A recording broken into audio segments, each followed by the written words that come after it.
안녕하세요. 아이스인비어의 아이비입니다. 오늘 갈 곳은 소이새우 집인데요.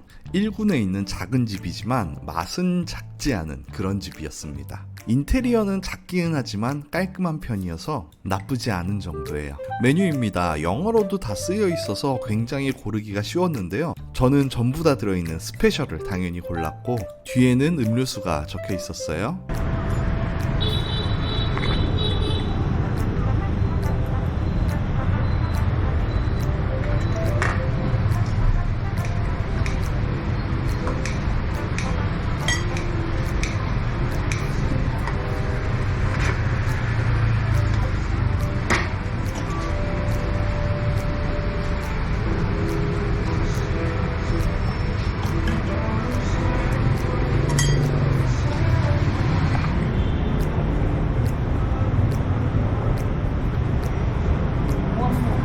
나왔습니다. 찹쌀밥 위에 계란튀김과 베트남식 소세지 그리고 꽤나 큰 고기가 올라가 있었는데요. 한국으로 치면은 약간 덮밥 비슷한 느낌인데 맛이 상당했습니다. 찹쌀밥 같은 경우에는 밥을 지은 다음에 맛소금 같은 걸로 간을 해놔서 이 찹쌀밥만 먹어도 간간하게 잘 먹을 수 있었는데요. 마늘튀김과 샬롯튀김이 같이 씹히면서 바삭바삭하면서도 기름기가 느껴지는 그런 맛있는 맛이었습니다.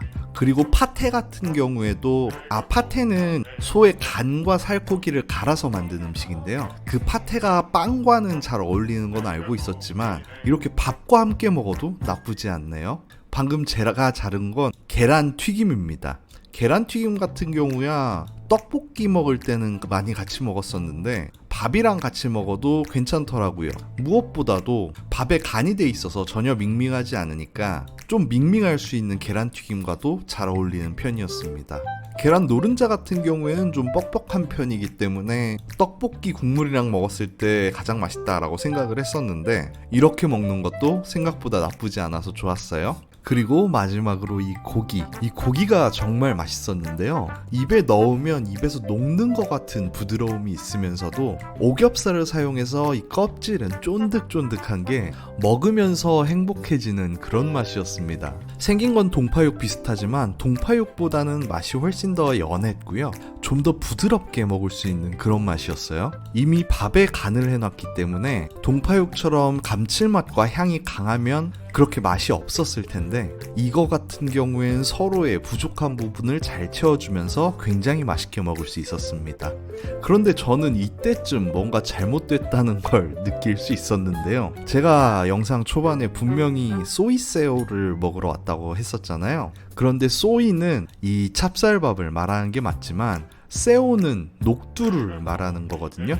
근데 여러분도 보시다시피 여기에 녹두가 들어가 있지가 않습니다. 소이새우집인 줄 알고 왔는데 여기는 사실 소이새우집이 아니라 찹쌀밥인 소이 시리즈의 한 종류 중 하나인 소이티집이에요. 돼지고기 찹쌀밥이라는 뜻이죠. 그런데 이 집이 워낙 괜찮았었기 때문에 이 영상을 없애기도 아깝고 해서 이 소이새우 편에 포함해서 같이 내보내고 있습니다. 저 같은 경우에 소이새우를 먹을래 아니면 이 소이텟을 먹을래 물어본다면 고기를 좋아하는 저로서는 당연히 이 소이텟을 먹겠죠.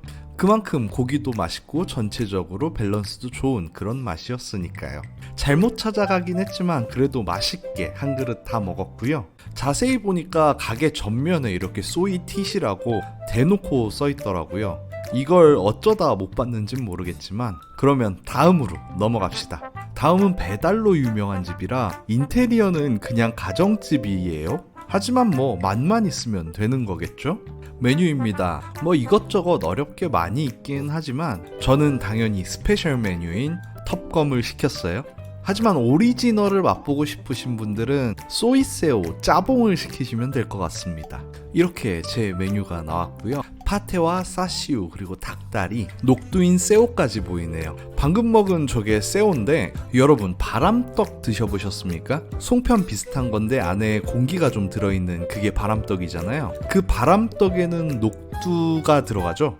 딱 그 맛입니다. 그리고 이 집 같은 경우에는 아까 먹었던 그 집보다도 밥이 간간하니 맛있었는데요. 그게 바로 이 집이 맛집으로 유명한 이유 중에 하나겠죠.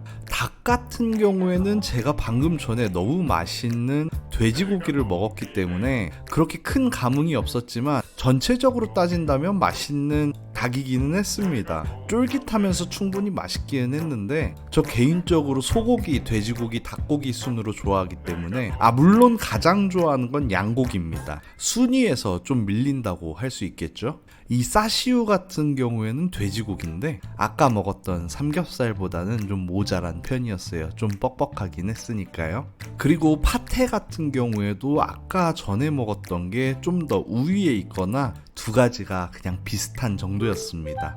그러면 전체적으로 첫 번째 집이 더 낫지 않냐? 그럼 첫 번째 집만 리뷰하지 왜 이걸 리뷰했어? 라고 하실 분들이 계시겠지만 이 집 같은 경우에는 밥이 좀 더 괜찮았어요. 밥알 하나하나가 고슬고슬하면서도 탱탱한 게 가장 베이스가 되는 밥이 괜찮았기 때문에 소개를 안 할 수가 없었죠. 이게 바로 녹두가 들어간 소이새우니까요. 네, 오늘의 영상은 어떠셨나요? 이 소이새우 같은 경우에는 베트남 북부의 음식이긴 하지만 이렇게 베트남 남부에서도 흔히 먹는 음식이기도 한데요.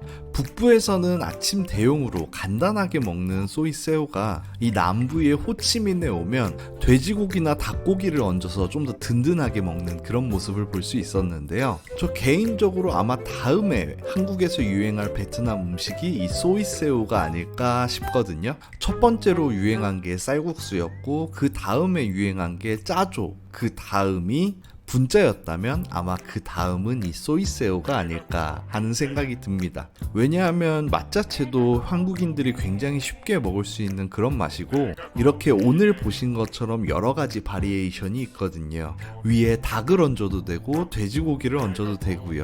물론 소고기를 얹은 메뉴는 없었습니다만 약간 한식화해서 장조림 같은 걸 얹은 소이새우도 굉장히 맛있을 것 같아요. 만들기도 굉장히 쉽고 어느 정도 한국에서 인지도만 쌓이면 분명히 성공할 수 있는 그런 아이템 같은데요. 인지도 같은 경우에는 백종원 씨도 스트리트 푸드 파이터에서 한번 드셨고 그리고 제가 좋아하는 유튜버 중에 한 명인 승우 아빠도 하노이에서 이 소이새우를 먹어보고 심지어 직접 만들기도 하는 영상을 찍었었거든요. 그런 걸 봤을 때는 이 소이새우가 한국에 퍼질 날도 얼마 남지 않았다 이렇게 생각을 합니다. 그러면 이 소이새우 언젠가 한국에서 만날 날을 기다리면서 여기까지 하겠습니다. 그럼 다음에 봐요. Take it loose. The Wellerman come to bring us sugar and tea and rum. One day when the tonguing is done, we'll take our leave and go.